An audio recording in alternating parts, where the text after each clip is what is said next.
आप किसी बीमारी से परेशान हैं? चाहते हैं डॉक्टर की सलाह? तो हम हैं आपके साथ। बताएंगे आपको जीने की राह। समस्याएं आपकी, समाधान देश के मशहूर विशेषज्ञों के। घर बैठे बात करें देश के जाने माने डॉक्टरों से। हमारे लाइव प्रोग्राम स्वस्थ किसान में हर शनिवार शाम 6 बजे से 7 बजे तक।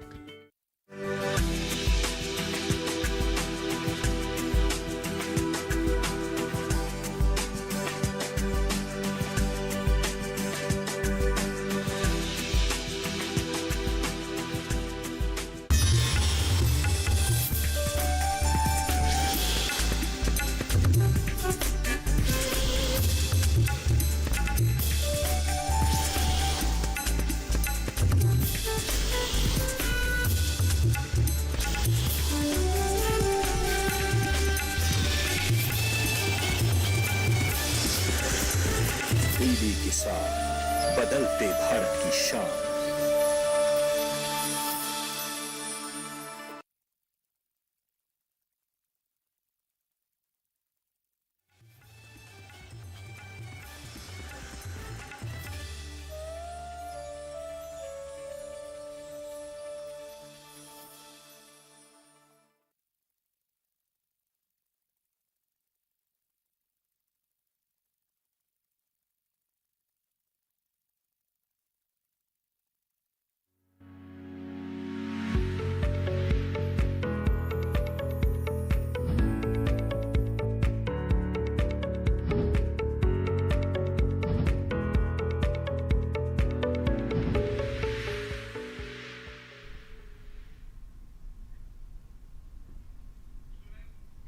नमस्कार, स्वागत है आपका हेलो किसान में। आपके साथ मैं हूं अंजल सिंह। हेलो किसान, आप किसानों का अपना लाइव फोन इन कार्यक्रम जहां हम अलग अलग विषय लेकर आपके सामने होते हैं। हमारे विशेषज्ञ उन विषयों पर चर्चा करते हैं और आपकी आशंकाओं, आपके सवालों को यहां मिलता है लाइव जवाब। तो आज क्या विषय है जिस पर आज हम चर्चा करने वाले हैं? सबसे पहले नजर डालते हैं आज के विषय पर। आज का विषय है लोबिया व ग्वार की खेती। इसके अलावा आज हम बात करेंगे कृषि उद्यमिता एवं स्वरोजगार के बारे में।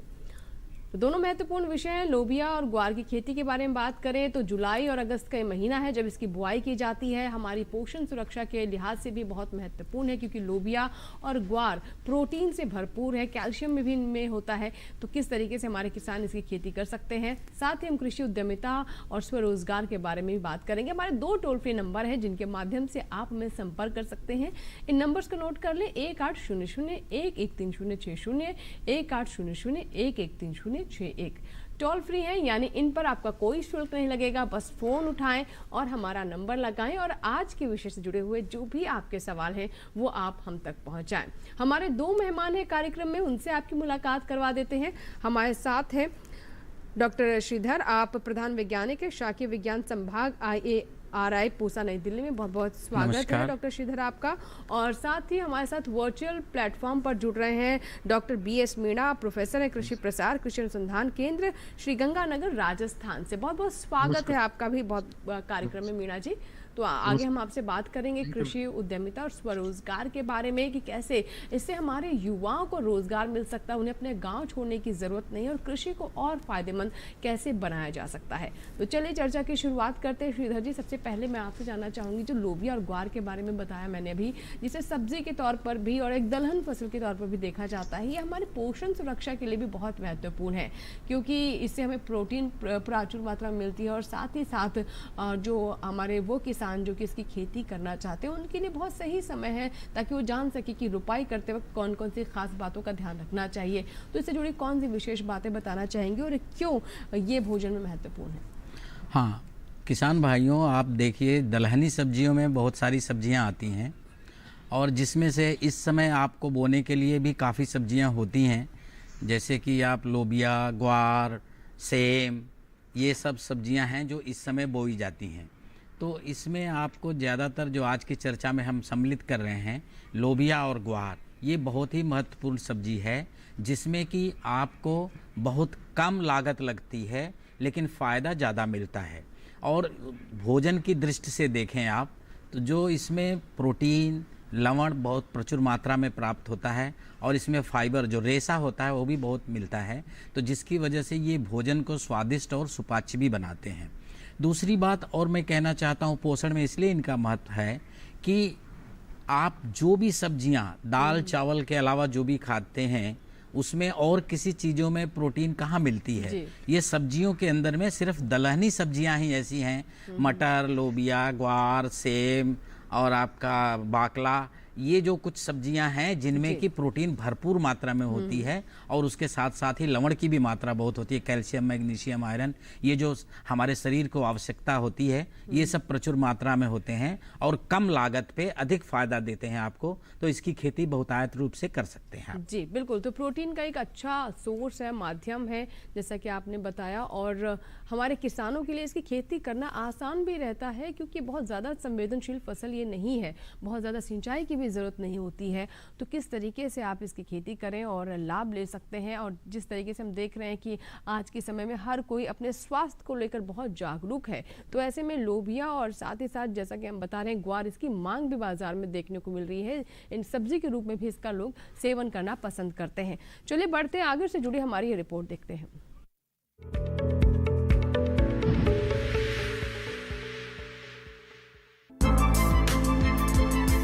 लोबिया मुख्य रूप से खरीफ की फसल है।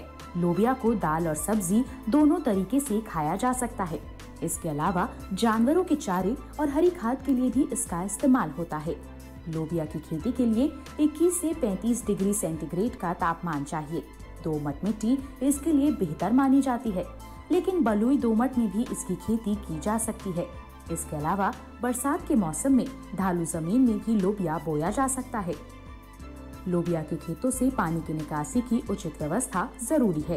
1 हेक्टेयर में कितना बीज डालना है, ये इस बात पर निर्भर है कि आप किस उद्देश्य से इसे बो रहे हैं। फलियों के लिए 20 से 25 किलो, दाने के लिए 30 से 35 किलो और हरे चारे के लिए 35 से 40 किलो बीज प्रति हेक्टेयर बोना होगा। दाने और फलियों के लिए कतार में बीज बोएं, जबकि हरी खाद के लिए बीज को खेतों में छिड़क दें। लोबिया के लिए 10 से 15 किलो नाइट्रोजन और 20 किलो फास्फोरस प्रति हेक्टेयर की दर से बुआई से पहले ही डाल दें। बुआई के 20 से 25 दिन बाद खेत की निराई गुड़ाई कर लें। ज्यादा खरपतवार उगने पर दोबारा निराई गुड़ाई करें। वहीं ग्वार भी हमारे देश की प्रमुख फसलों में से एक है। ग्वार की खेती ज्यादातर राजस्थान और गुजरात में होती है। बरसात के मौसम में खरपतवार की काफी समस्या रहती है। ये खरपतवार अपने साथ कई तरह के कीट भी लेकर आते हैं, साथ ही जमीन की नमी को भी कम कर देते हैं। इससे पौधों की बढ़वार रुक जाती है।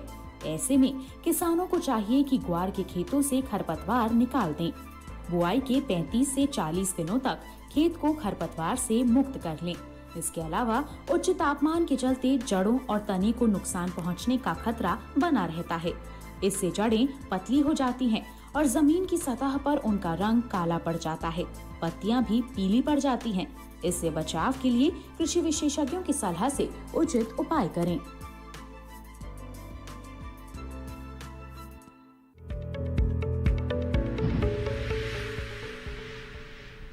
तो अभी हमने ग्वार और लोबिया पर यह रिपोर्ट देखी, और आज का जो हमारा दूसरा विषय है उस पर भी अब चर्चा कर लेते हैं, यानी किस तरीके से हमारे किसान कृषि उद्यमिता से जुड़ सकते हैं और साथ ही स्वरोजगार भी गांव के स्तर पर जहां पर वो रहते हैं वहां पर उनके लिए उपलब्ध हो, ताकि उनकी आय में वृद्धि भी हो, और साथ ही शहरों की तरफ जो पलायन हो रहा है उसमें भी कमी आए, उस पर भी हम कहें अंकुश लगे। हमारे साथ मीणा जी हैं, आइए हम बात करते हैं। मीणा जी, जो हम बात कर रहे हैं कि कृषि उद्यमिता और स्वरोजगार, इससे किस तरीके से समझा जाए और क्यों आज की जो कृषि है, जो आज का समय है, उसके लिए बहुत ज़रूरी है और उसकी मांग है ये?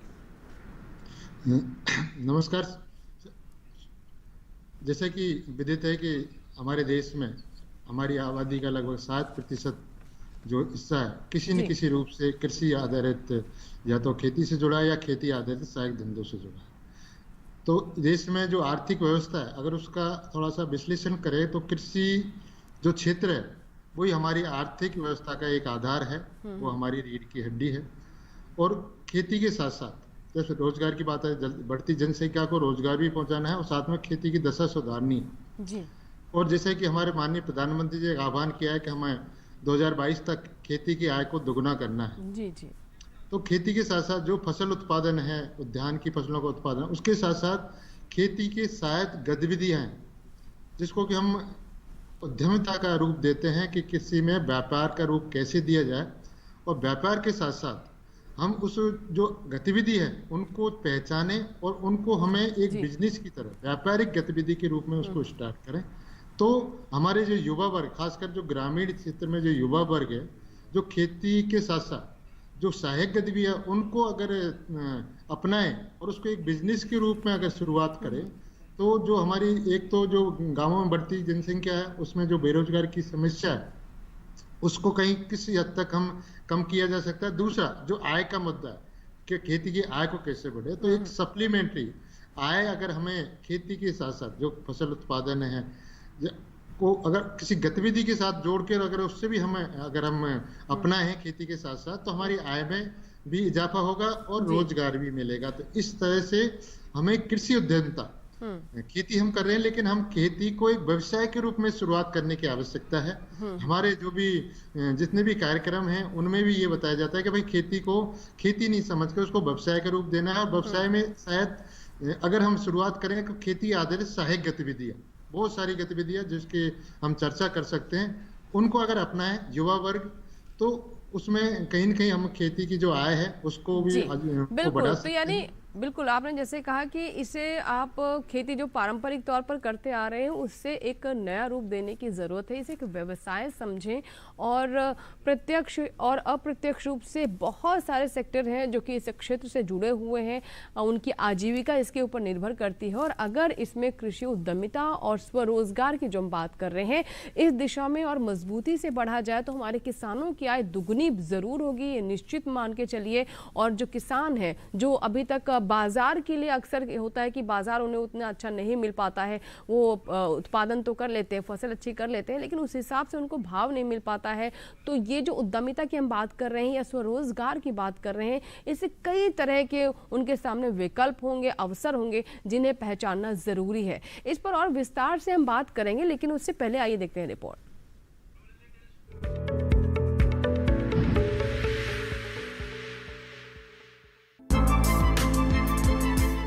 कृषि क्षेत्र में उद्यमिता की काफी संभावनाएं हैं। प्रधानमंत्री श्री नरेंद्र मोदी जी के नेतृत्व वाली सरकार किसानों को आत्मनिर्भर बनाने के लिए लगातार प्रयासरत है। किसानों को उद्यमियों में बदलने, भारत को दुनिया के लिए फूड बास्केट बनाने, कृषि में निवेश के अवसर बनाने और कृषि व संबद्ध क्षेत्रों में रोजगार एवं उद्यमिता के अवसर सृजित करने के लिए सरकार लगातार प्रयास कर रही है। आत्मनिर्भर भारत की एक बड़ी प्राथमिकता देश की कृषि और किसानों को स्वावलंबी बनाना है। केंद्र सरकार इस दिशा में कृषि क्षेत्र में सुधारों को आगे बढ़ाने के साथ साथ इस काम के लिए जरूरी ढांचागत सुविधाओं का विकास प्राथमिकता के आधार पर कर रही है। आत्मनिर्भर भारत की एक अहम प्राथमिकता आत्मनिर्भर कृषि और आत्मनिर्भर किसान है। इसके लिए सरकार की ओर से किसानों को आधुनिक ढांचागत सुविधा देने के लिए 1 लाख करोड़ रुपए का कृषि बुनियादी ढांचा कोष बनाया गया है। प्रधानमंत्री मोदी जी ने कृषि अवसंरचना कोष के तहत 1 लाख करोड़ रुपए की वित्त पोषण सुविधा की शुरुआत की। ये कोष कृषि उद्यमियों, स्टार्टअप्स, कृषि क्षेत्र की प्रौद्योगिकी कंपनियों और कटाई बाद फसल प्रबंधन में किसान समूहों की मदद के लिए बनाया गया है। भारत में ज्यादा आबादी युवाओं की है, ऐसे में युवाओं को आधुनिक कौशल के साथ प्रशिक्षित किया जाना जरूरी है। कौशल विकास, स्टार्टअप इंडिया और मुद्रा योजना जैसी योजनाओं के साथ युवाओं को उद्यमिता की ओर प्रोत्साहित किया जा रहा है।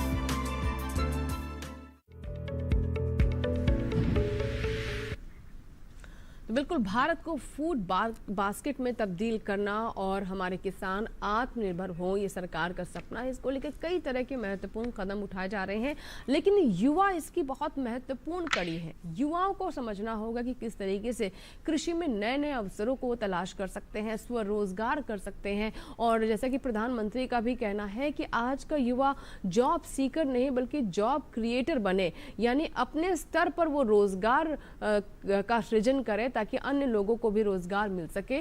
तो इसी लाइन पर हमें आगे बढ़ना है, इसी सोच को और मजबूत करना है और इस दिशा में निरंतर हमें प्रयास करना होगा, तभी हम इस सपने को साकार कर पाएंगे। आपकी कॉल्स का हमें इंतजार रहेगा। हमारे 2 नंबर लगातार टेलीविजन स्क्रीन पर हम फ्लैश कर रहे हैं, जिन पर आप हमें कॉल कर सकते हैं और आज के जो 2 विषय हैं इनसे जुड़े कोई भी आपके सवाल हैं वो आप हम तक पहुंचाएं। श्रीधर जी, जैसे कि हम लोबिया और ग्वार की बात कर रहे हैं और शुरुआत में भी जैसे कि हमने चर्चा की कि जुलाई और अगस्त का ये महीना होता है जब इसकी बुआई की जाती है बारिश के बाद।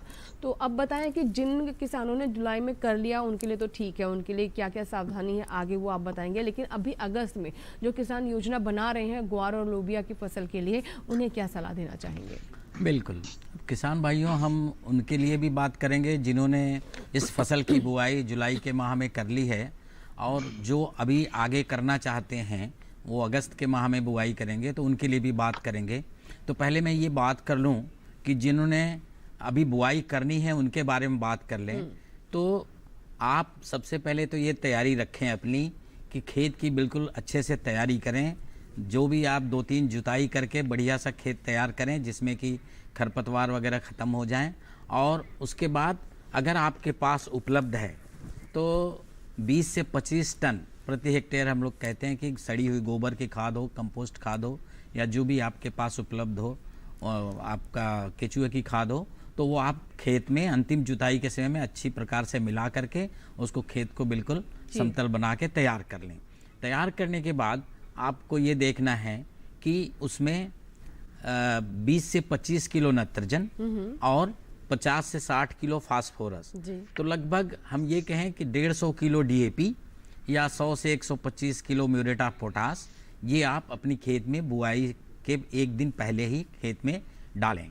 ये तैयारी अपनी रखें और इस तरीके से खेत की आप तैयारी करके बिल्कुल करें। लेकिन एक बात का और ध्यान रखेंगे कि कभी भी, हमेशा हम जब भी बात करते हैं तो बताते हैं कि जो भी ये दलहनी सब्जियां हैं जिनकी बीज से बुआई की जाती है, इनकी रोपाई नहीं की जाती है, सीधा बीज खेत में बोया जाता है, तो उसके लिए आपको ये ध्यान रखना है कि जब आपको बिजाई करनी है उससे पहले 1 हफ्ता पहले या तो ऊपर से भगवान के यहाँ जो कहते हैं मौसम की बारिश हो गई हो खेत में तो ठीक है, और नहीं तो आप सिंचाई करके खेत को नम बनाएं। जब सिंचाई कर लें, जब खेत बिल्कुल वो हो जाए, नमी होनी चाहिए बुआई के समय में, आप ये इस बात का ध्यान रखें। क्योंकि ये दलहनी सब्जियों में अगर नमी नहीं है, आप बीज खेत में सूखे खेतों में डाल देंगे तो जमाव बिल्कुल नहीं होगा, आधा बीज खराब चला जाएगा, कुछ अंकुरित होके भी जल के खत्म हो जाएगा। यानी ये जो स्टेज है यहाँ पर नमी होना मिट्टी में बहुत जरूरी है। हालांकि आगे इस फसल को बहुत ज्यादा पानी की जरूरत नहीं होती है, लेकिन यहाँ पर मिट्टी बुआई के समय में बहुत जरूरी नमी बहुत जरूरी है। यानी अच्छी बारिश हो चुकी हो उसके बाद आप इसकी बुआई करें या फिर सिंचाई लगाकर, अगर सूखी मिट्टी है, खेत बिल्कुल सूखा हुआ है तो उसको आप नम कर लें। एक कॉलर है राकेश हैं जिन्होंने उत्तर प्रदेश से में कॉल किया, ये बात कर लेते हैं। राकेश जी, स्वागत है आपका, बागपत से हमारे साथ आप जुड़ रहे हैं, बताइए क्या सवाल है? राकेश जी, क्या आप मुझे सुन पा रहे हैं? आवाज आ रही है आपको? आपकी आवाज कम आ रही है, आप किसी नेटवर्क क्षेत्र में पहुंचे जहां से हम आपको ठीक से सुन पाए। हेलो जी राकेश जी, सवाल बताइए अब। मैं कृषि उद्यमिता से जुड़ी योजनाओं के बारे में जानना चाहता हूँ। ठीक है, कृषि उद्यमिता से जुड़ी हुई योजनाओं के बारे में आप जानना चाहते हैं। बहुत अच्छा प्रश्न है आपका राकेश जी। हमारे साथ मीणा जी लगातार बने हुए। मीणा जी, राकेश जी हैं बागपत से उत्तर प्रदेश से, ये जानना चाहते हैं कि कृषि उद्यमिता जो हमारा आज का विषय है, इससे जुड़ी हुई कौन कौन सी योजनाएं हैं जिसका वो लाभ उठा सकते हैं? राकेश जी, आप जिस जिला बागपत से ताल्लुक रखते हैं तो वहाँ पर आप अपने क्षेत्र के नजदीकी कृषि विज्ञान केंद्र जो जिला स्तर पे होते हैं उनको आप विजिट कीजिए। वहाँ बहुत सारे जितने भी जो कौशल बढ़ाने के जितने प्रोग्राम हैं, चाहे वो पीएम कौशल योजना के अंतर्गत हो, चाहे वो agriculture skill council of India के अंतर्गत हो, वो सभी कृषि विज्ञान केंद्र के द्वारा आयोजित किए जाते हैं। भारतीय कृषि अनुसंधान परिषद के सहयोग से कृषि विज्ञान केंद्र पे जितने कृषि आधारित सहायक गतिविधियां, उनमें अगर आपको दक्षता बढ़ानी है और उसमें स्वरोजगार हेतु उसको अपनाना है तो आप नजदीकी कृषि विज्ञान केंद्र से संपर्क करें और उनसे मार्गदर्शन लें, उनसे प्रशिक्षण लें और जिस विधा में जैसे कि मैं बताना चाहूँगा राकेश जी, अगर हम खेती आधारित बात करें, क्षेत्र विशेष में अलग हो सकता है, लेकिन जो कॉमन थे जिन व्यवसाय पे हम मार्गदर्शन देते हैं या दक्षता की बात करते हैं, तो उसमें पशुपालन है, डेयरिंग का है, मशरूम की खेती है, मछली पालन है, उसके अलावा आपका फल व सब्जी का उत्पादन है और प्रसंस्करण है।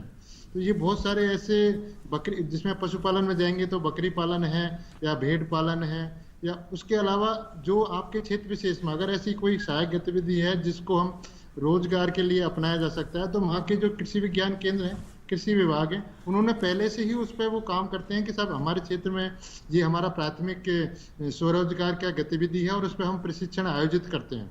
तो मैं आपको सलाह देना चाहूंगा, आप नजदीकी कृषि विज्ञान केंद्र में आप संपर्क करें, और साथ में बागपत में हो सकता है कि जो पीएम कौशल योजना है, जिसमें स्किल इंडिया के तहत हमने हर जिला स्तर पर स्किल डेवलपमेंट सेंटर बना रखे हैं, वहाँ भारत सरकार में उनको जो जिनकी विधा है उन पे भी दक्षता केंद्र हैं, ताकि वो ट्रेनिंग देते हैं और ट्रेनिंग देके जिस विधा में आप अपनाना चाहते हैं उसमें आप आगे। मीणा जी, यानी कई तरह की योजनाएं हैं, जैसा आपने कौशल विकास योजना के बारे में बताया, किस तरीके से इसका लाभ ले सकते हैं, लेकिन यहाँ पर ज़रूरी ये हो जाता है, हमारे जो दर्शक थे राकेश जी बागपत उत्तर प्रदेश से, उनसे मैं कहना चाहूँगी कि आपका एरिया ऑफ इंटरेस्ट, यानी किस क्षेत्र में आपकी रुचि है और आपके इलाके के हिसाब से आपके यहाँ किस तरह की खेती होती है, किस तरह के क्षेत्र में अवसर आपको अधिक मिल सकते हैं, पहले आप उनका चुनाव कीजिए, उन्हें पहचानिए और उस दिशा में आप इन योजनाओं का लाभ ले सकते हैं, ट्रेनिंग ले सकते हैं, या फिर और जो लाभ सरकार की तरफ से दिए जा रहे हैं आप उनके लिए अप्लाई कर सकते हैं। इसके बारे में और विस्तार से हम बात करेंगे, लेकिन फिलहाल अभी वक्त हो गया एक छोटे से ब्रेक का। कई मजा आएगा, ब्रेक के बाद भी हेलो किसान जारी रहेगा।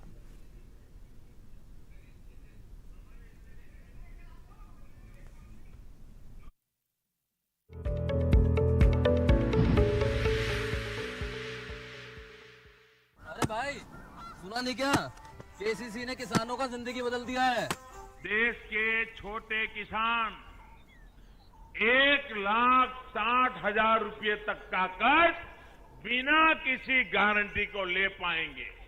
ब्याज खोरों से भी पीछा छूटा। मैं तो जैविक खेती का पूरा सामान मंगा लिया, केसीसी का भी कोई दबाव नहीं है। ब्याज चुकाने के लिए पूरा 1 साल मिलता है। समय पर भुगतान करने पर केवल 4% के सालाना ब्याज पे लोन मिल गया मुझे। अपना आधार कार्ड, लेटेस्ट फोटो और जमीन के कागजात लेके अप्लाई करो बस। और नामांकन भरने के लिए जेब भी ढीली नहीं करनी पड़ी।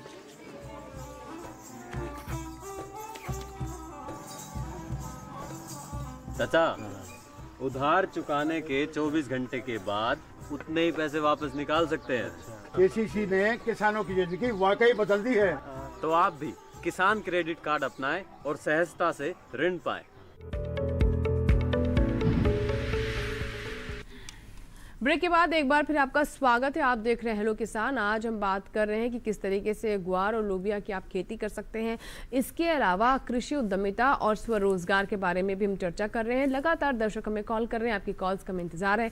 चलिए बढ़ते आगे। और अब श्रीधर जी, मैं आपसे जानना चाहूँगी, जैसे कि आपने बताया कि भोजन में इसका महत्व क्या है और इस महीने जो किसान इसकी खेती करना चाहते हैं उनके लिए भी आपने सलाह दी, लेकिन जिन्होंने पहले बुआई कर ली है और ये अगस्त का महीना है, जुलाई में मान लीजिए उन्होंने बुआई कर ली, तो उन्हें आप क्या बताना चाहेंगे? हाँ, उन्हें अभी हम बात करेंगे कि आपने जैसे 1 महीने की लगभग आपकी फसल हो रही है, तो आप ये अपने खेत में देखें कि अगर आपने खरपतवार नियंत्रण का पहले से ही उपाय किया होगा तो अभी तो खेत आपका साफ होगा। अगर नहीं किया है, बुआई ऐसी की तो खरपतवार आ गए होंगे, तो आप पहली तो निराई गुड़ाई उसमें कर दें, ये बहुत ज़रूरी है।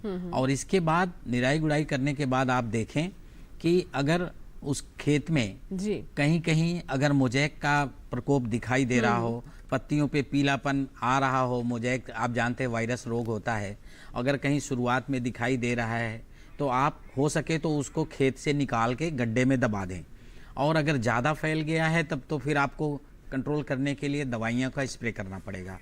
तो ये आप देखें, और उसको करने के लिए आपको जैसे अगर वायरस रोग फैला तो आप जानते हैं इसको कि चूसक कीट ही होते हैं खेत में, जो आपके माहू होती है, चेपा होते हैं, यही चूस करके रस एक पेड़ से दूसरे पेड़ को फैलाते हैं। तो इस तरीके से वायरस पूरे खेत में धीरे धीरे फैलने लगता है। तो इसलिए सर्वप्रथम आप यही करें कि एक दो जो भी दिखाई दे रहा है पीला पौधा उसको आप निकाल दें, और निकालने के बाद उसे गड्ढे में दबाएं। और दूसरा काम करें कि इमिडाक्लोप्रिड एक दवा है जो अपनी, ये 3 ml दवा 10 लीटर पानी में घोल बना करके इसका छिड़काव कर दें तो ये चूसक कीट मर जाएंगे, फिर ये आगे फैलने से रुकेगा। वायरस को रोकना है आपको फैलने से, तो ये सावधानियां आपको बरतनी है। और दूसरा एक बात और है, कभी कभी आपने और भी ये देखा होगा कि आपके पत्तियों में छेद होंगे, छोटे छोटे छेद। तो ये क्या है कि ये बीटल है, फ्लिया बीटल हम लोग बोलते हैं इसको। ये दिन में नहीं काटता है, ये दिन में खेत में जड़ों के नीचे मिट्टी में छुप जाता है। और जब रात शाम होती है, शाम के बाद ये उठता है, फिर ये पत्तियों को खाता है, वो छोटे छोटे छेद दिखते हैं। अगर बहुत ज़्यादा छेद हैं तब तो आपको ध्यान देने की ज़रूरत है। और जो हमने बताया वायरस के लिए इमिडाक्लोप्रिड, तो वो उसके लिए भी कंट्रोल कर लेगा। एक स्प्रे मारेंगे तो वो दोनों चीज़ें आपका कंट्रोल हो जाएंगी। अगर नहीं है, आपको विषाणु रोग नहीं दिखाई दे रहा, आपने अगर रोग रोधी किस्में लगाई हुई हैं, अभी मैं जिसके बारे में बात करूंगा, तो फिर आपको ये कंट्रोल करने की आवश्यकता नहीं पड़ेगी। जी, रोग रोधी जो किस्में हैं उनके बारे में भी हम बात करेंगे। लेकिन एक दर्शक है संतोष, जिन्होंने अमरावती महाराष्ट्र से हमें फोन किया है।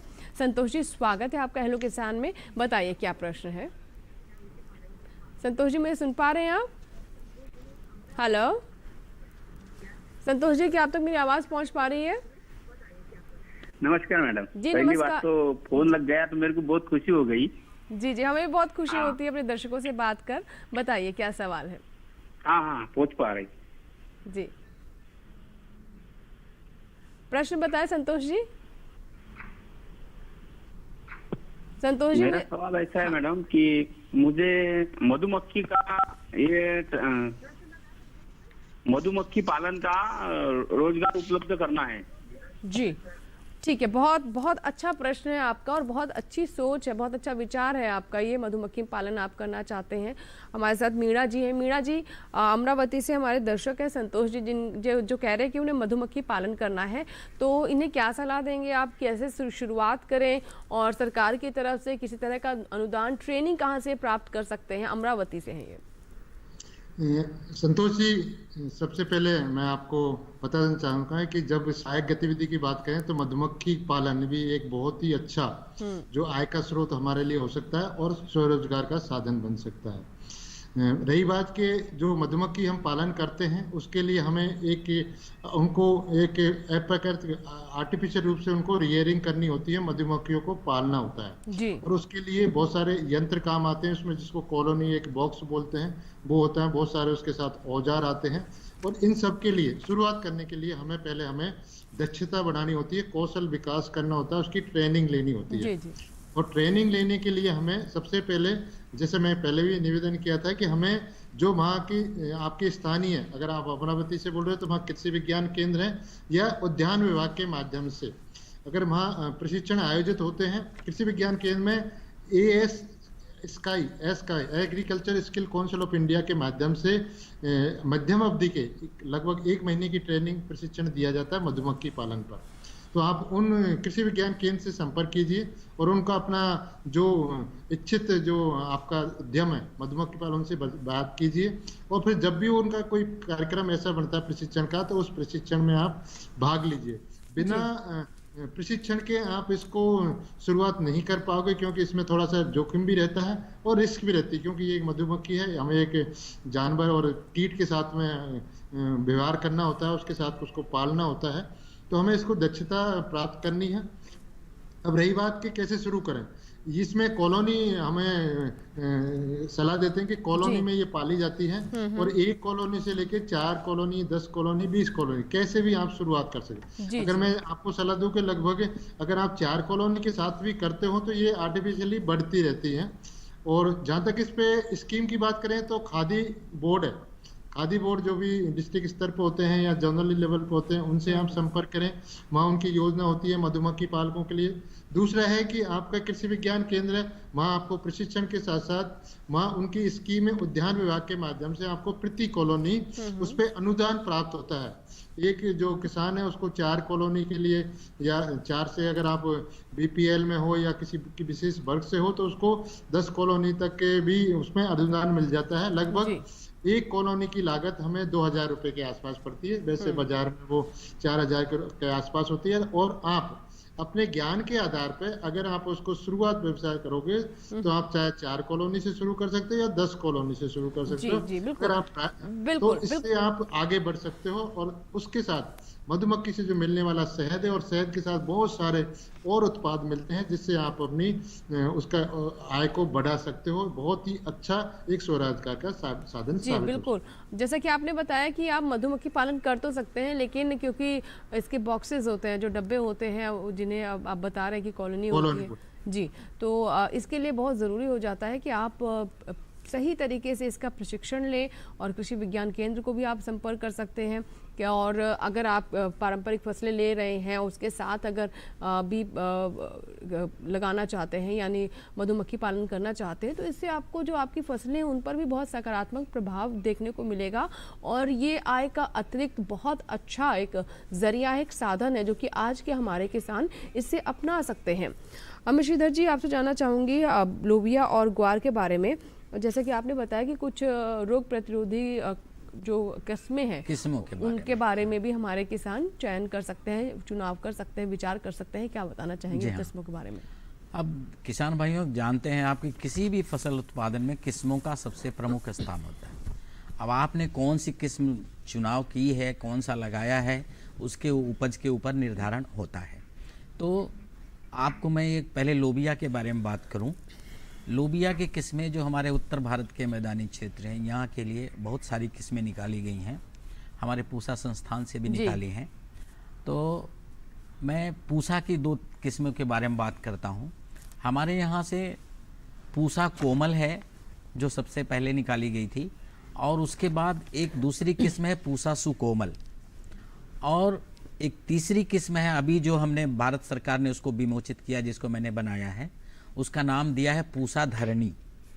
ये किस्म जो है पूसा धरणी, इसके अंदर कोई भी विषाणु रोग नहीं लगता है, ये उसके लिए पूरा प्रतिरोधी है।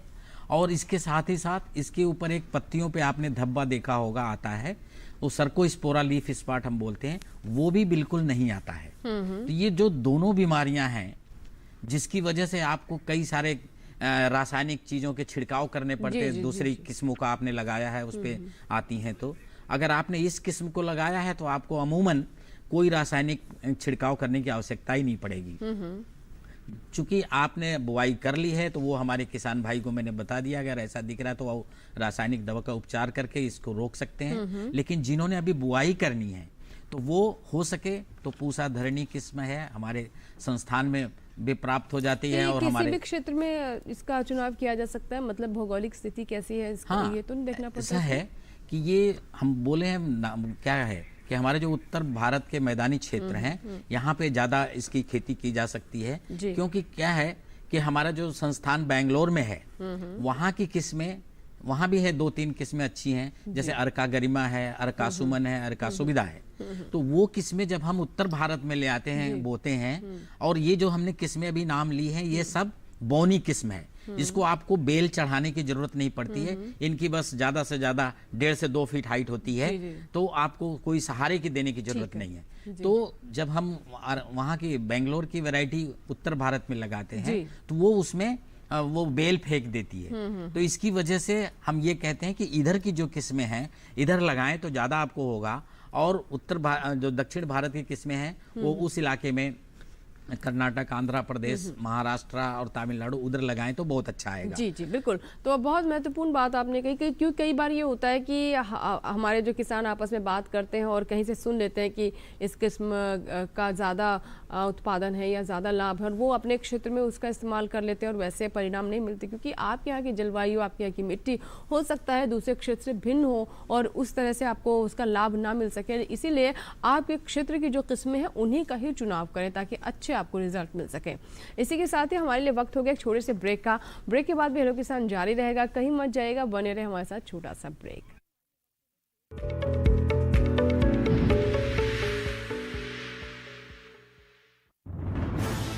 कोरोना वायरस के खतरे से बचते हुए फसल की कटाई, बिक्री, खरीद, नई फसल की जुताई और बुआई सुरक्षित हो सकती है अगर हम लगातार हाथों को साबुन और साफ पानी से नियमित अंतराल पर धोते रहें।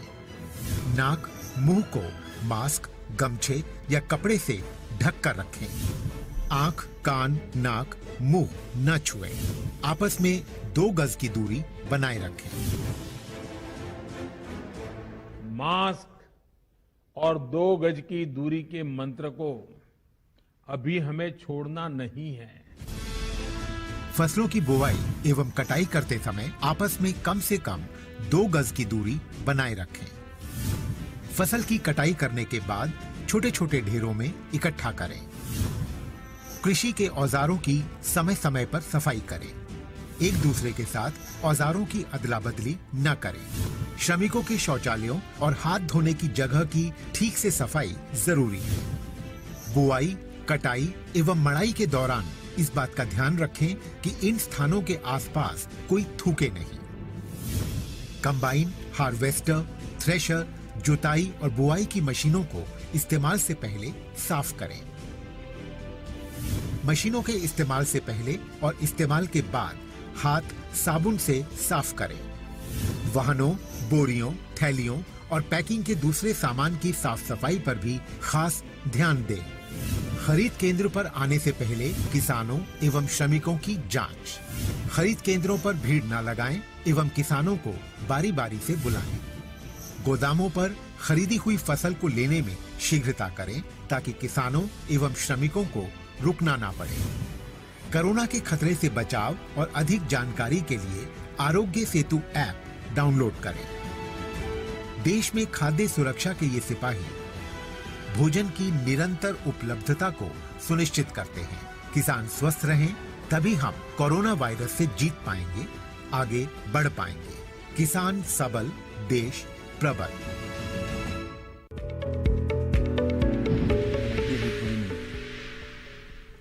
ब्रेक के बाद एक बार फिर आपका स्वागत है हेलो किसान में। अगर आप अभी अभी हमारे साथ जुड़ रहे हैं तो आज के विषय के बारे में आपको बता दें। आज हम लोबिया और साथ ही साथ ग्वार की खेती के बारे में आपको बता रहे हैं। इसके अलावा आपको जानकारी दे रहे हैं किस तरीके से हमारे किसान जो है कृषि उद्यमिता से जुड़ सकते हैं, स्वरोजगार से अधिक लाभ कमा सकते हैं। और इससे जुड़े बहुत सारे कॉलर्स भी हमारे साथ जुड़ रहे हैं। एक ऐसे कॉलर हैं रमेश हैं जिन्होंने हमें बिहार से कॉल किया है। आइए रमेश जी से बात करते हैं। रमेश जी बताइए क्या सवाल है आपका। रमेश जी मुझे सुन पा रहे हैं आप? जी बताइए।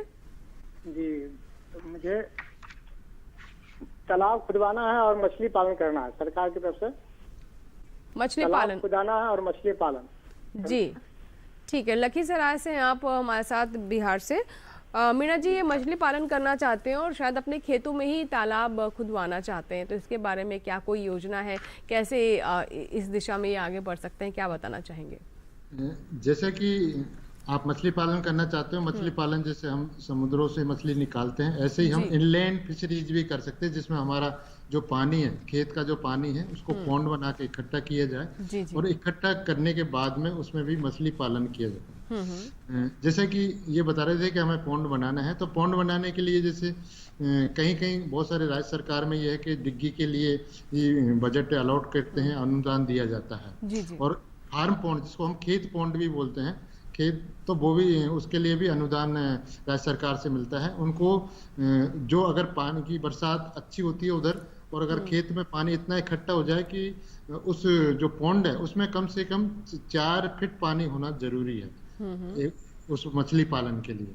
साथ में मछली पालन के लिए है कि हमें कम से कम जो आपका जो पॉन्ड है वो पक्का होना चाहिए। ऐसा नहीं कि आपने कोई कच्चे में लगा लिया तो उसमें भी पानी की मात्रा धीरे धीरे इसके कम हो जाती है, साथ में उसमें और दूसरे कीट भी आ जाते हैं, साथ में उसको पक्का करना होता है। उसके बाद में जब हमें ऐसा लगता है कि इसमें पानी हमारे पास रहेगा और तो हम उसमें मछली पालन के जो फिंगरलिंग होते हैं उसके जो बीज है वो जिला मत्स्य अधिकारी होते हैं हर जिले में, उनसे आप संपर्क करें, वो बीज उपलब्ध करवाते हैं। उनकी बहुत सारी स्कीम्स हैं जिससे कि हमें अनुदान मिलता है। हम अनुदान के आधार पे उसमें फिंगरलिंग्स जिनको हम बीज बोलते हैं मछली का, वो हमें उपलब्ध करवाते हैं और वो साथ में तकनीकी मार्गदर्शन देते हैं। इसके लिए भी मैं इनको सलाह दूंगा कि बहुत सारे कृषि विज्ञान केंद्र में जो हमारे यहाँ विशेषज्ञ होते हैं मछली पालन के, तो कृषि विज्ञान केंद्र में आप नजदीकी कृषि विज्ञान केंद्र में संपर्क करें और वहां जाके एक बार जो लघु अवधि का जो मछली पालन का वो प्रशिक्षण अवश्य प्राप्त करें, क्योंकि मछली पालन भी एक ऐसा व्यवसाय है जिसमें हमें तकनीकी दक्षता होना जरूरी है। बहुत सारी 3-4 जिसमें कटला है, रोहू है, बहुत सारी प्रजाति होती है जिनको एक साथ हमें उसमें रियर करना होता है, पालना होता है। उनकी फीडिंग हैबिट अलग होती है, उनकी जो उपभोक्ता की क्या डिमांड है आपके क्षेत्र में उनका भी ध्यान रखना होता है। साथ में उनकी सुरक्षा की हमारी क्या व्यवस्था है और उसके लिए जो फीड की आवश्यकता पड़ती है, जो हमें उसको फीड देना है मछली के, उनकी आदतों को पहले समझना होता है, उसके आधार पर हमें फीड भी उपलब्ध करवाना। तो इन सब के लिए मैं इनको सलाह देना चाहूंगा कि आप नजदीकी कृषि विज्ञान केंद्र या उद्यान विज्ञान जहाँ पर भी मछली पालन का प्रशिक्षण होता है वहाँ संपर्क करें और उसके बाद ये मछली पालन राज्य सरकार की जो पॉन्ड बनाते हैं उस पर स्कीम का फायदा लेके वो मछली पालन शुरुआत। जी संतोष जी, तो अभी आपने जाना कि माफ कीजिएगा रमेश जी थे हमारे साथ ही बिहार से, कि अगर आप अपने खेत में ही मछली पालन करना चाहते हैं यानी तालाब बनवाना चाहते हैं तो इसके लिए प्रशिक्षण लेना, यानी मछली पालन शुरू करने से पहले अगर आप ट्रेनिंग ले लें तो ये बेहतर रहेगा, ताकि आप मछलियों की अच्छी किस्मों के बारे में समझ सकेंगे और किस तरीके से उनके भोजन की व्यवस्था हो, कौन कौन से जुड़ी खास बातें हैं जिसका ध्यान रखना ज़रूरी है ताकि अच्छा आहार आपको मछलियों का मिल सके और वो किसी तरह की अप्रिय स्थिति ना उत्पन्न हो ताकि आपको नुकसान हो। तो इसलिए ट्रेनिंग लेना बहुत ज़रूरी है और कहाँ से आप ये ट्रेनिंग प्राप्त कर सकते हैं इसके बारे में भी डॉक्टर मीणा ने हमें जानकारी दी है। इस बीच एक और दर्शक है हमारे साथ जो कि फ़ोन लाइन पर जुड़ चुके हैं, इन्होंने हमें राजस्थान से कॉल किया है। श्याम सुंदर जी हैं, आइए बात कर लेते हैं। श्याम सुंदर जी, स्वागत है आपका हेलो किसान में, बताइए क्या सवाल है। हेलो जी, सुन पा रहे हैं मुझे श्याम सुंदर जी? आप सुन पा रहा हूँ मैडम। हाँ, बताइए प्रश्न। नमस्कार जी नमस्कार जी मैडम, कैसी हैं आप? मैं बिल्कुल ठीक हूँ, धन्यवाद। जी मैडम, मेरा सवाल ये है जी, हेलो किसान में मैं श्याम सुंदर शर्मा 12 राजस्थान से बोल रहा हूँ। जी मैडम, मेरा सवाल ये है कि लोबिया की खेती किस प्रकार से ईंधन के तौर पर किस प्रकार से की जा सकती है, और ग्वार की खेती कृषि उद्यमिता का रोजगार नहीं है, बेरोजगार हूँ तो मेरे को रोजगार चाहिए। जी तो मैं रोजगार भी करना चाहूँगा। जी तो कौन सी खेती करें जो मेरे लिए फायदे रहेगी? और मीणा जी से ये जानना चाह रहा हूँ कि जैसे कि रोजगार भी करना चाहूँगा, मछली पालन और तालाब को धुआना चाहिए, मछली पालन किस प्रकार कर सकते हैं? जी मैं जी श्याम सुंदर जी, आप हमारा कार्यक्रम शुरू से देख रहे हैं क्योंकि मछली पालन पर अभी हमने जानकारी दी है, तो क्या आप अभी हमारे साथ जुड़े हैं या फिर से आप चाहते हैं कि आपके लिए हम दोहरा दें? मैं इनसे श्याम सुंदर जी से बताना चाहूंगा कि श्याम सुंदर जी जो 12 जिले से हैं, राजस्थान से हैं, और उनके पास में ही के अंता, राजस्थान में अंता जो 12 जिले में अंता है वहाँ कृषि विज्ञान केंद्र है। कृषि विज्ञान केंद्र अंता में है, आप वहाँ संपर्क करिए। वहाँ जो कृषि विज्ञान केंद्र है, जो आप चाह रहे हो कि जो भी विधा, जैसे हमारे आपको अगर मछली पालन पे अगर प्रशिक्षण लेना है या मशरूम पालन पे लेना है, आप जैविक खेती, बहुत सारे आपके वहाँ मसाले वाली खेती होती है, उनको जैविक उत्पादन के रूप में भी एक स्वरोजगार, अगर जैविक खेती करके उन मछली उत्पाद जो मसाले वाली खेती जो आपके फसल होती है उनको अगर जैविक रूप से तैयार करके भी तो, और उनका प्रसंस्करण वैल्यू एडिशन करके भी एक स्वरोजगार का एक साधन, आय का जरिया बन सकता है। उसके अलावा अगर आपको और किसी विशेष पे अगर रुचि रखते हो तो आप नजदीकी जो आपके अंता जो 12 जिले में पड़ता है कृषि विज्ञान केंद्र है, बहुत ही अच्छा काम कर रहे हैं। आप उनसे, श्याम सुंदर जी, मेरा निवेदन है कि आप कृषि विज्ञान केंद्र अंता से संपर्क। जी, और दूसरा इनका प्रश्न था लोबिया और ग्वार के बारे में, तो मैं आपसे जानना चाहूंगी श्रीधर जी क्या बताना चाहेंगे? बिल्कुल, मैं आपको यही बताना चाहूँगा कि ग्वार तो मूलतः राजस्थान से ही ज़्यादा शुरू हुई है, वहाँ ज़्यादा खेती की जाती है, और लोबिया भी आप खेती कर सकते हैं। तो इसमें जो मैंने आपको किस्में बताई हैं लोबिया की, और मैं आपको ये कहूँगा कि आप बेलदार ना लगाएं, क्योंकि बेलदार वालों को आपको चढ़ाने की भी ज़रूरत पड़ती है, सपोर्ट ज़रूरत होती है। तो आप बोनी किस्में लगाएं, और बोनी किस्मों में आपको किसी उसकी ज़रूरत नहीं। तो किस्मों का मैंने नाम लिया था आपको, पूसा सुकोमल और पूसा धरणी, अभी जो बिल्कुल भारत सरकार से बिल्कुल नई अभी विमोचित की गई है। ये दिल्ली, हरियाणा, राजस्थान, गुजरात, इन क्षेत्रों के लिए तो भारत सरकार ने बिल्कुल स्पष्ट रूप से विमोचित किया हुआ है। तो आपके लिए बिल्कुल मुफीद किस्म है ये पूसा धरणी, और ये बहुत अच्छी है। इसको साल में 2 बार बो सकते हो आप। एक तो अभी जो जुलाई अगस्त ये चल रहा है इस समय बो सकते हो आप, और दूसरा ये है कि फरवरी मार्च में इसकी बुआई कर सकते हो आप। तो आप ये देखें, इसके सिर्फ बुआई कर लिया आपने और इसमें ज़्यादा आपको खाद वगैरह भी नहीं लगता है, पानी भी ये कम मात्रा में इनकी ज़रूरत पड़ती है। उसी तरीके ग्वार भी है, ग्वार तो और सूखा सहन कर लेती है। तो आप ये दोनों फसलें, ग्वार में किस्में मैं बता दूं कि पूसा नौबहार या पूसा आपको सदाबहार है वो मिल जाए तो अच्छी है। और एक दुर्गापुरा राजस्थान से वहीं की है किस्म है, दुर्गा बहार बोलते हैं आपको, वो मिल जाए तो ले लीजिए। और नहीं तो आपके बगल पड़ोसी राज्य गुजरात में एक परदेसी है और गोमा मंजरी, ये किस्में जो हैं आपके ग्वार के लिए बहुत ही अच्छी हैं। और इन किस्मों से जो भी आपको मिल जाए, चाहे आप नेशनल जो NSC है आप वहाँ से प्राप्त कर सकते हैं, या उस इलाके में जहाँ भी आपको वहाँ ये हमने नाम लिया है वहाँ से प्राप्त हो जाए आपको, तो आप इसमें से कोई भी वैरायटी चयन कर लें, आप इसको लगा सकते हैं। और इससे आपको उत्पादन बहुत अच्छा मिलेगा और लागत आपकी बिल्कुल कम है। सिर्फ बीज का दाम लगेगा, खेत आपके पास है ही, आपने उसमें जो थोड़ी सी खाद वगैरह डाल दी है जैसे मैंने बताया था शुरू में। अगर इसके बाद तो आपको फलत ही फलत लेनी है तो कोई दिक्कत नहीं होगी, आपको कम लागत से ज़्यादा फायदा आपको इन किस्मों से प्राप्त होगा।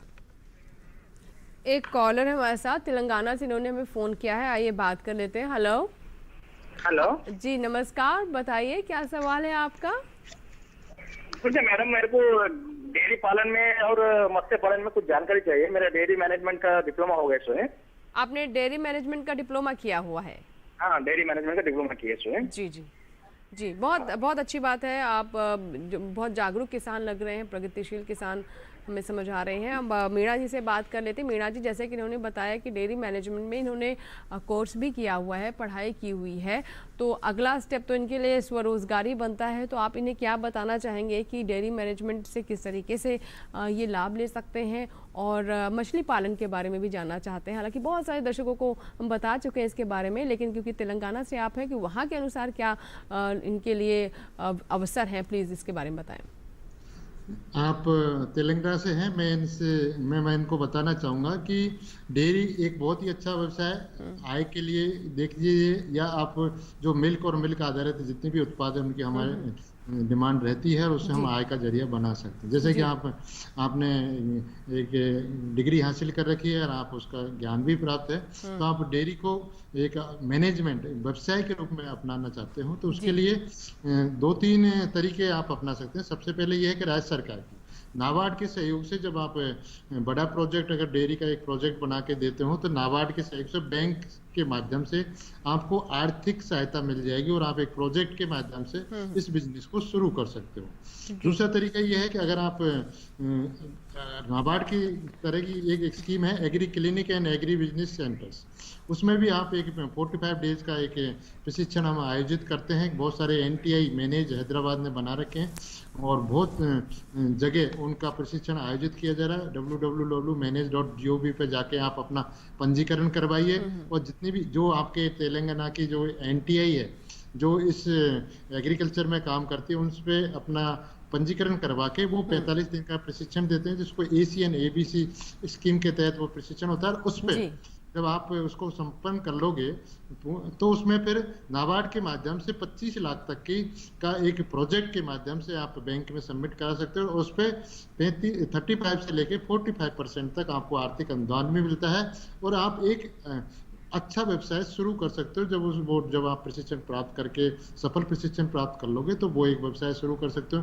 राज्य सरकार की बहुत सारी स्कीम्स है, लेकिन आपको इसमें ज़्यादा सोचने विचारने की, क्योंकि आप क्वालिफाइड हो, पहले से आपको उसमें अध्ययन है, तो आप या तो मैं आपको सलाह दूंगा या ACN ABC स्कीम के माध्यम से आगे बढ़े ताकि उसमें प्रशिक्षण लीजिए, और वो आपको एक पूरी परियोजना डेयरी का जो प्लान है वो बना के देंगे, प्रोजेक्ट बना के आपको मार्गदर्शन करेंगे, और उसको बैंक के माध्यम से आप फाइनेंस करवाइए और अपना व्यवसाय शुरू कीजिए। दूसरा ये है कि बहुत बड़ा प्रोजेक्ट लेना है तो बैंक को सीधा भी नाबार्ड की सहायता से आप जी। चलिए, ये कुछ विशेष बातें हैं जिनका आप ध्यान रखें, और उम्मीद करते हैं कि जो आपने डेयरी मैनेजमेंट का कोर्स किया है उससे आपको ज़रूर फ़ायदा मिलेगा, और एक बेहतर तरीके से, एक व्यावसायिक तरीके से आप इस क्षेत्र में आगे बढ़ सकेंगे। इसी के साथ ही हमारे लिए वक्त हुआ एक छोटे से ब्रेक का। ब्रेक के बाद भी आपकी कॉल्स का में इंतज़ार रहेगा, कहीं मत जाइएगा, बने रहे हेलो किसान के साथ। छोटा सा ब्रेक।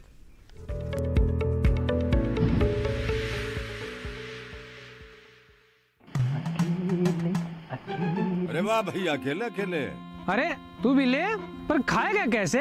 मैं ऑर्गेनिक खेती की बात कर रहा रे बेटे। अकेले अकेले खेती कब तक करेगा? मतलब? गांव में 20-25 किसानों का समूह बना के पंजीकरण करवा ले, फिर सरकारी ट्रेनिंग भी मिलेगी और मुफ्त जैविक बीज खाद भी। फिर बीजीएस ऑर्गेनिक की सरकारी मोहर के साथ तेरी उपज आकर्षक पैक में पहुंचेगी बड़े बाजार तक। अच्छा? हाँ। अरे भाई कहाँ चल दिया? सबको साथ लाने, आमदनी बढ़ाने। तो किसान भाई समझ गए ना? साथ मिलकर ऑर्गेनिक खेती कीजिए, अपनी परंपरा को आगे बढ़ाइए, ज्यादा मुनाफा कमाइए। माटी से प्रेम की परंपरा है परंपरागत खेती।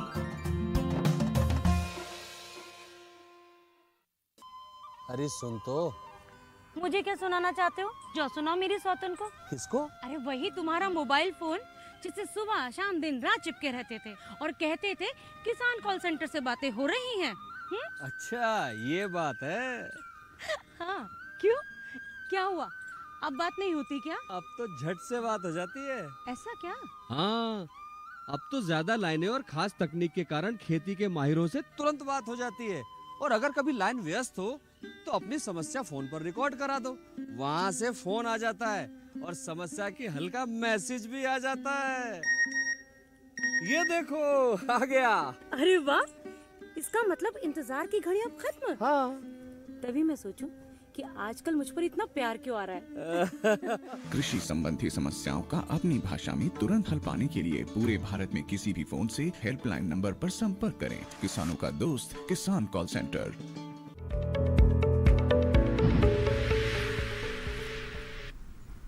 ब्रेक के बाद हेलो किसान में एक बार फिर आपका स्वागत है। तो आज हम बात करें ग्वार और लोबिया की खेती के बारे में और साथ ही कृषि में किस तरीके से स्वरोजगार हमारे किसान प्राप्त कर सकते हैं और इससे अपनी आय में वृद्धि कर सकते हैं। कृषि उद्यमिता के बारे में भी हम आपको जानकारी दे रहे हैं।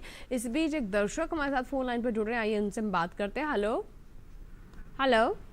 हाँ जी जी नमस्कार, बताइए योधन जी क्या सवाल है आपका? मुझे अभी भिंडी लगाना है, तो अभी कौन सी किस्म की भिंडी लगाना चाहिए? भिंडी हाँ जी। आप देखिए कहाँ से बोल रहे हैं? ये बालाघाट मध्य प्रदेश से। अच्छा मध्य प्रदेश से, ठीक है। देखिए इस समय बरसात के मौसम में आप जब भिंडी लगाते हैं तो भिंडी में एक विषाणु रोग आता है जिसको हम पीत सिरा वायरस कहते हैं। इसमें पत्तियां बिल्कुल पीली पड़ जाती हैं, सिर्फ सिराएं हरी दिखती हैं और सिराएं भी पीली पड़ जाती हैं। और एक और होता है, एक इनेशन लीफ कर्ल वायरस होता है। तो दो वायरस का प्रकोप भिंडी में खास तौर से बरसात में होता है। फरवरी मार्च में तो जब बुआई करते हैं कम होता है, लेकिन ये बरसात के मौसम में जब आप बुआई करते हैं तो बहुत अच्छा इसमें लगती हैं। तो इसके लिए एक रोगरोधी किस्म हमारे पूसा संस्थान से निकाली है। इसकी काफ़ी बहुतायत मात्रा में इसकी खेती अब हो रही है, बीज भी काफ़ी मिल रहा है, एनएससी भी बहुत पैदा कर रही है बीज। तो आप इसका नाम है पूसा भिंडी 5, आप इसको नोट कर लीजिए। और इसका बीज आप जहाँ से भी आप एनएससी आपके पास आसपास हो वहाँ से आप प्राप्त कर लें, या फिर आपका कोई सोर्स दिल्ली से यहाँ प्राप्त करने का हो तो यहाँ हमारे मिल जाएगा पूसा संस्थान से। तो आप इस बीज को प्राप्त करें और इसको लगाएं। ये बहुत ही अच्छी भिंडी की किस्म है, काफी उत्पादन अच्छी देती है और बिल्कुल गहरे हरे रंग की इसकी फल है। हाँ, पूसा भिंडी 5 आप इसकी बुआई कर सकते हैं और बहुत अच्छा उत्पादन ले सकते हैं जी। और चलिए अब ग्वार और जो हमारा आज का विषय लोबिया उस पर एक बार फिर से लौटते हैं। हाँ। तो क्योंकि कार्यक्रम के अंतिम हम पड़ाव में है, तो मैं जानना चाहूंगी कि पोषक तत्व प्रबंधन किस तरीके से करें, कौन कौन से पोषक तत्व हैं जिनका इस्तेमाल करना जरूरी और किस स्टेज पर? हाँ अंजू जी, बिल्कुल आपने सही पूछा है। तो मैं आप किसान भाइयों के बता दूं, मैंने किस्मों के बारे में आपको जानकारी दे दी है। बीज दर रह गया था। बीज दर ये है कि अगर लोबिया आप बोनी किस्म का बो रहे हैं तो उसमें आपको 20 से 25 किलो प्रति हेक्टेयर की जरूरत पड़ेगी और ग्वार की 10 से 12 किलो। तो ये बीज दर है। अब इसके बाद जो पोषक की मात्रा है, चूंकि ये दलहनी फसल है, इसमें नत्रजन की ज्यादा आवश्यकता नहीं होती है, सिर्फ शुरू में जरूरत पड़ती है। जैसे ही बीज बुआई की जाती है बीज को पोषक तत्व चाहिए जिससे उसमें बढ़वार हो सके, तो इसलिए 20 से 25 किलो नत्रजन की संस्तुति की जाती है और उसके साथ 50 से 60 किलो फास्फोरस और करीब 40 से 50 किलो पोटाश, ये तीनों मात्रा आप खेत में बुआई के एक दिन पहले डाल दें। उसमें डाल करके तब बिजाई करें। इससे पौधों का विकास शुरू में ही अच्छा होगा, नहीं तो पहले ही खेत में पोषक तत्व नहीं है तो फिर विकास अच्छा नहीं होता। दूसरी बात, अगर आपका फसल 1 महीने के आसपास लगभग हो गया है और आपको लग रहा है कि आपने पहले बिजाई के समय में खाद ये नहीं डाली, तो अभी उसमें हल्का पीलापन भी दिखाई देगा। वायरस का पीलापन अलग है और नत्रजन की कमी से पीलापन अलग होता है, तो दोनों का आप फर्क देखिएगा। मोजैक होगा तो चकत्ते के रूप में थोड़े थोड़े उसमें होता है वो पीलापन, और ये एक सार पीला होता है जो पूरा। तो आप ये देखेंगे तो आप 1% नाइट्रोजन का घोल बनाएं, यूरिया का घोल जो है 1% का बनाएं और उसका छिड़काव कर दें, तो ये ग्रोथ पकड़ लेगा। ठीक है मीना जी, क्योंकि कार्यक्रम समाप्त करने का समय हो गया, तो मैं चाहूंगी अंत में आप हमारे दर्शकों को आज के विषय से जुड़ी और कौन सी बातें बताना चाहेंगे जो उन्हें ध्यान में रखनी जरूरी है, कम शब्दों में। जो हमारे साथ दर्शक जुड़े, मैं उनसे ये कहना चाहूँगा कि अगर आपको कृषि उद्यमिता के माध्यम से आय बढ़ाना है तो सबसे पहले ये है कि पहले आपको ये डिसाइड करना होगा, चयन करना होगा कि मेरे को करना क्या है, फिर किस स्तर पे करना है, और स्तर डालने के बाद में मेरे को उसका लोकेशन देखना किस जगह पे करना है। फिर आपने अगर ये कर लिया तो उसके बाद जो उद्यम आपने चयनित किया तो उसको आप पहले अपने लेवल पे विश्लेषण कीजिए। उसको हम शॉर्ट एनालिसिस बोलते हैं, जिसमें हमें उसकी क्या खूबियां हैं, उसमें क्या कमियां हैं, उसकी क्या संभावनाएं हैं और उसमें क्या रिस्क है, उनको भी एनालाइज कर। उसके बाद में जब हमें निश्चित कर लिया कि मेरे को इसी उद्यम पे आगे बढ़ना है, तो फिर हमें उसकी तकनीकी कौशल पे ध्यान देना है।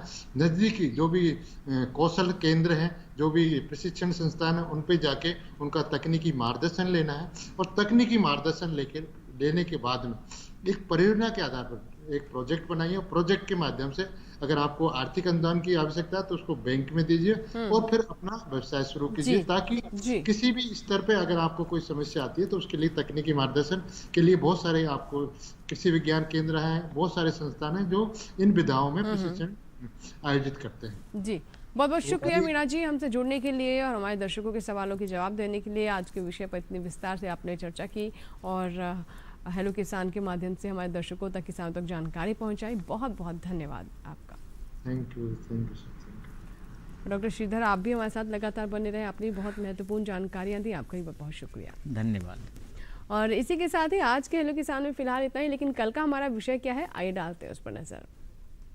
कल का हमारा विषय है खाद्य प्रसंस्करण में रोजगार की संभावना और अनार में रोग व कीट प्रबंधन। अगर आप चाहें तो आप अपने सवाल हम तक पहुंचा सकते हैं हमारे ईमेल एड्रेस के माध्यम से hellokisan2015@gmail.com। इस पर आप अपने सवाल, अपने सुझाव और कोई भी आशंका है वो आप हम तक पहुंचा सकते हैं।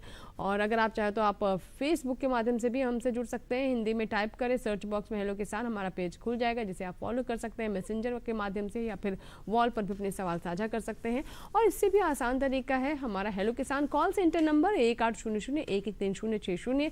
सोमवार से शनिवार सुबह 6 से रात 10 बजे के दरमियान आप इस नंबर पर कॉल करें, अपने सवाल रिकॉर्ड करवाएं, जिन्हें हम कार्यक्रम में आगे शामिल करेंगे और चर्चा में आपके सवालों को रखेंगे। यहीं आपसे लेंगे इजाज़त, लेकिन आप हमारे इस कार्यक्रम को YouTube पर भी देख सकते हैं। इसके लिए आप अपने मोबाइल फ़ोन से इस QR कोड को स्कैन करें।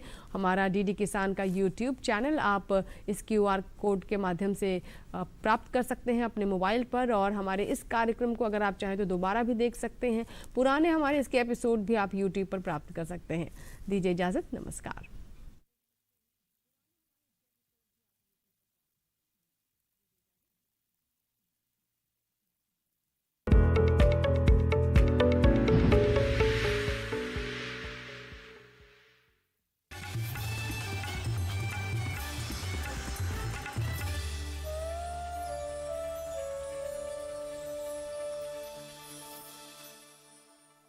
पर सफर नया है, इरादे बुलंद हैं तो जोश भी जमा है।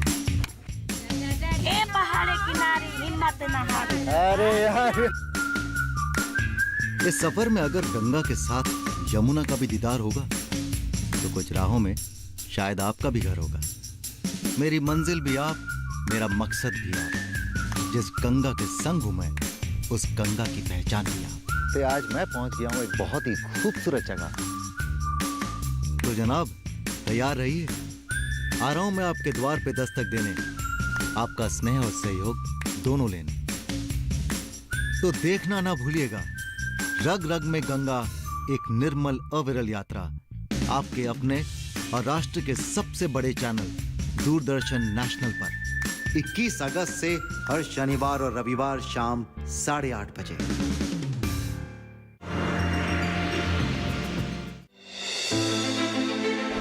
कीटों और रोगों से मिलेगा आराम, खरपतवार से भी नहीं होगा नुकसान। समय से करे फसल प्रबंधन तो धान करेगा मालामाल। देखिए विचार विमर्श में हमारी पेशकश धान की फसल में प्रबंधन 20 अगस्त शुक्रवार रात 10 बजे दूरदर्शन किसान पर। राजस्थान की बेटी, उड़ीसा की बहू और 4 बार सांसद में चुन के आना, क्या रहा है ये सफर? मैं अपने आप को बहुत भाग्यवान मानती हूँ।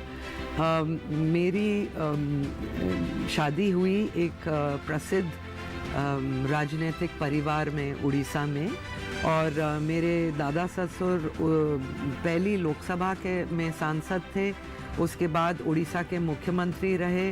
फिर मेरे ससुर भी 6th और 7th लोकसभा में MP थे।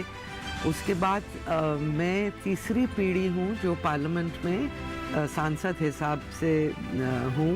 तो ये बहुत सौभाग्य की बात है, और सौभाग्य के साथ जिम्मेदारी की बहुत बात है। देखिए मेरे साथ नेत्री महिला सांसद और उनकी कहानियां सिर्फ DD किसान पर।